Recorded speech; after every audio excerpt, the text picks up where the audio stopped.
시청자 여러분 안녕하셨습니까? 김민석의 주간안보 두 번째 시간입니다.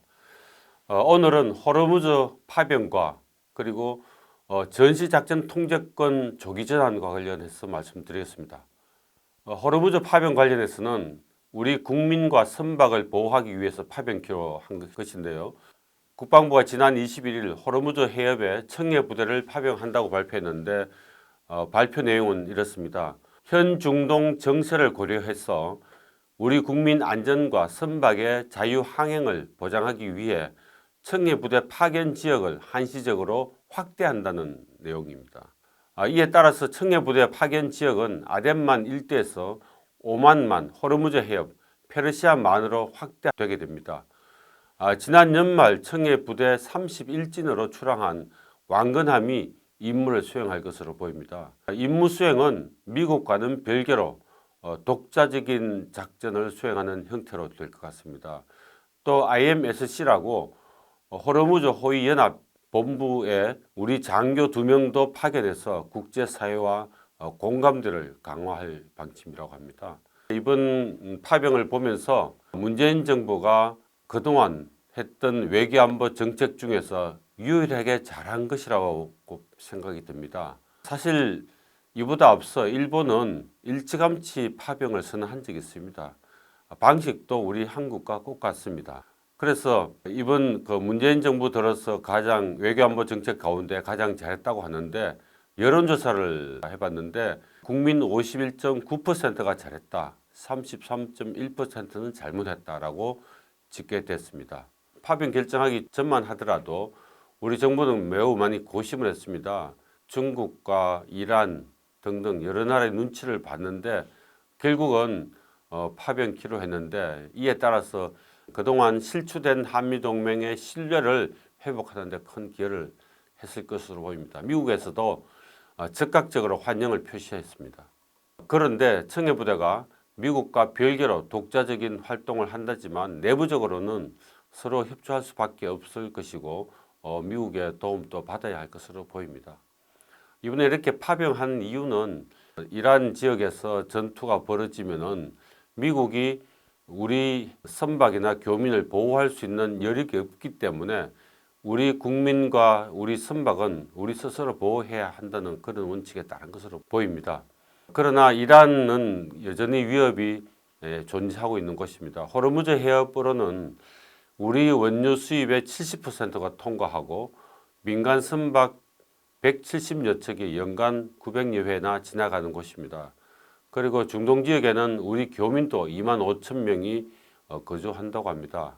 하지만 이곳에는 페르시아만과 그 입구인 호르무즈 해협 그 부근에 이란 해군과 미사일이 산재해 있습니다.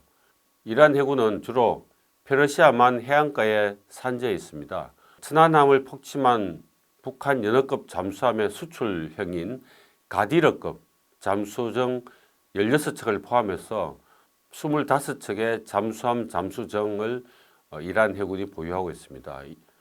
이란의 가디러급 잠수함에는 잠대함 미사일과 어뢰를 장착해서 우리 유조선과 왕건함을 직접적으로 위협할 수도 있습니다. 또한 이란의 페르시아만 연안에는 지대함 미사일도 곳곳에 배치되어 있어서 혹시라도 한국이 이란과 갈등이 발생하면 왕건함 혼자로서는 도저히 대처하기 어려울 것으로 보입니다. 따라서 청해부대는 좀 더 섬세한 작전 지침이 필요합니다. 그리고 IMSC를 통해서 민간 선박을 국제연합으로 보호하는 그런 시스템도 정부가 적극적으로 강구해야 하는데 그런 내용은 우리 정부가 이야기하지 않고 있습니다. 국방부는 이렇게 말했습니다. 모든 발생 가능한 상황에 대비해서 청해부대가 작전을 수행할 준비를 하도록 되어 있고 또한 그런 작전 지침도 하달했다고 발표했습니다. 그러나 우리 청해부대에는 군수지원함이 없는 상태이고 따라서 작전이 오래 가거나 또는 아덴만에서 또 해적이 준동할 경우에는 피로가 누적될 수밖에 없습니다. 따라서 이런 준비에 만전을 기해야 할 것으로 생각됩니다. 두 번째 사안은 전작권 조기 환수인데요. 정경도 국방부 장관이 올해 안에 전작권 전환을 실질적으로 하겠다는 것을 목표로 한다고 발표했습니다. 이 발표는 지난 21일 계룡대에서 열린 올해 국방부 업무보고, 대통령 업무보고입니다. 에서 밝혔는데 내용은 이렇습니다. 그동안 전시작전 통제권과 관련해 가지고 국방부가 3단계에 걸쳐서 추진키로 했습니다. 첫째는 지난해에 기본 운용 능력, 즉 IOC 평가를 했습니다. 하지만 이 평가에는 많은 의심스러운 내용이 많습니다. 너무 형식적으로 한 게 아니냐라고 하는 지적이 있습니다. 그리고 이어서 올해에는 FOC, 즉 완전 운용 능력을 검증하고 내년에 FMC, 완전 임무 수행 능력을 검증한다고 합니다. 그러고 난 뒤에 문재인 정부의 마지막 해인 2022년에 전시작전 통제권을 완전히 전환한다는 게 이 정부의 목표입니다. 그런데 문제는 뭔가 하면은 지난 21일 정 장관이 문재인 대통령에게 보고할 때 이를 좀 더 일찍 당겨서 올해 전시작전권을 실질적으로 전환하겠다라고 하는 성급한 목표를 보고한 것입니다. 따라서 이 전시작전 통제권을 전환할 수 있는 조건이 전혀 충족되어 있지 않는 상태에서 전작권을 조기에 전환하겠다고 하니까 우리 국민의 입장에서는 걱정이 한두 가지가 아닙니다. 이 우리 한국군의 전시작전 통제권을 행사하려면 이 세 가지 조건을 충족해야 합니다. 당초부터 이 세 가지는 한미가 합의한 것입니다. 그래서 그 주요 내용을 보면은 세 가지 중에서 첫 번째는 북한 핵과 미사일에 대한 초기 대응 능력을 우리 한국군이 갖춰야 합니다. 두 번째는 연합 방위 주도 능력을 우리가 갖춰야 하고, 세 번째는 한반도와 지역 안보를 관리할 능력을 구비해야 합니다. 하지만 우리가 이 세 가지를 얼마나 갖췄는지는 여전히 의문점이 많은데, 그 첫 번째 조건인 북한 핵과 미사일에 대한 한국군의 조기 대응 능력을 보면은 북한 탄도미사일을 선제적으로 제거하는 킬체인과 북한 미사일을 공중에서 요격하는 한국형 미사일 방어체계, 즉 KAMD, 그리고 북한이 도발했을 때 북한 지도부를 응징하는 대량 응징 보복 능력을 갖춰야 하는데, 이런 것은 사실 킬체인은 타격 수단 일부만 갖췄고 KAMD는 전혀 아직은 갖춰지지 않은 상태입니다.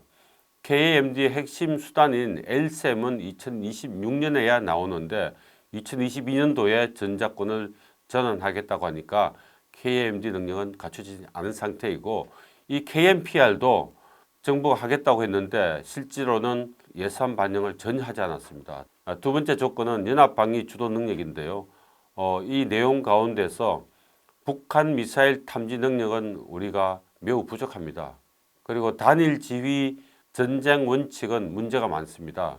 그리고 한국군 연합사령관의 능력은 사실상 부족합니다. 이 한국군 연합사령관은 전쟁이 되면은 연합사를 맡아서 미국 국방부 장관, 합참의장과 수시로 소통을 해야 하는데 그런 능력이 과연 되겠냐 하는 것입니다. 그리고 연합사에 근무했던 우리 군 간부도 매우 부족한 상태입니다. 여기에서도 사실 영어로 매우 원활하게 소통을 해야 되는데 그렇게 영어로 말할 수 있는 우리 간부가 얼마나 될까는 정말 걱정이 많죠. 그리고 새로운 작전 계획도 만들어야 되는데 이 부분은 전혀 준비가 되어 있지 않다고 합니다. 세 번째 조건은 한반도와 지역 안보 관리 능력인데요. 먼저 여기에서는 북핵에 대한 관리 능력이 사실 우리 한국군으로서는 전혀 없는 상태입니다. 그리고 지역 안보와 관련해서 중국의 영향력 확대에 대한 우리가 관리할 수 있는 능력도 있다고 볼 수 없지 않겠습니까? 따라서 이렇게 전시작전권 전환 조건을 거의 충족시키지 못한 상태에서 정부가 억지로 전작권을 전환한다고 하니 정말 우려가 크고 심각하다고 생각이 됩니다. 따라서 정부와 국방부는 전시작전 통제권 전환을 절대 서둘러서는 안 된다고 생각이 듭니다. 국방부 장관을 포함한 군의 주요 장성들도 한국의 안보적 운명을 좌우할 전시작전 통제권 전환에 대해서 양심적으로 판단해서 추진할 필요가 있다 생각이 듭니다. 무엇보다도 정치적 목표 때문에 국민을 사지로 내모는 것은 군 통수권자로서 매우 잘못하는 행동임을 분명히 인식해야 할 것으로 생각됩니다. 오늘 브리핑은 이걸로 마치겠는데요. 설날 가족과 함께 행복한 시간을 보내시기 바랍니다. 감사합니다.